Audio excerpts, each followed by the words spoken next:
नमस्कार, recovery news India में आपका स्वागत है और मैं हूं आपके साथ निशाबा परमार। बड़ौदा शहर में मां दशा माता के विसर्जन को लेकर बड़ौदा नगर पालिका का द्वारा विभिन्न कृत्रिम तालाब तैयार की जा रही है, लेकिन पश्चिम क्षेत्र में भाईली गांव में बनाए गए कृत्रिम तालाब में पालिका की घोर लापरवाही सामने आई।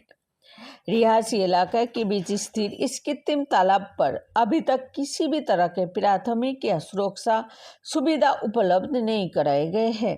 विसर्जन के दौरान यहाँ पे बड़ी संख्या में श्रद्धालुओं को पहुंचने की संभावना है।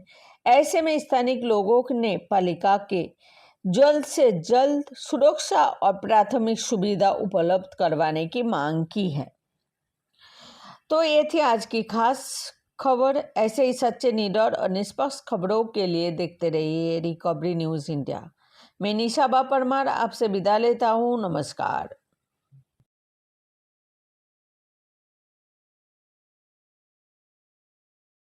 જે કૃત્રિમ તળાવ બનાવ્યું છે એની સાફ સફાઈ સ્વચ્છતા હોવી જોઈએ અને દશામાનું જે વિસર્જન છે શનિવારે છે તો તાત્કાલિક ધોરણે એના ફરતે રેલિંગ મારવી જોઈએ અને જે ભક્તો વિસર્જન કરવા આવતા હોય એની વ્યવસ્થા કરવી જોઈએ જેથી કોઈ અકસ્માત ના થાય અને આ જો અકસ્માત થશે તો એમાં જવાબદાર કોર્પોરેશનના અધિકારીઓ રહેશે એવી સ્પષ્ટ મારી માંગણી છે।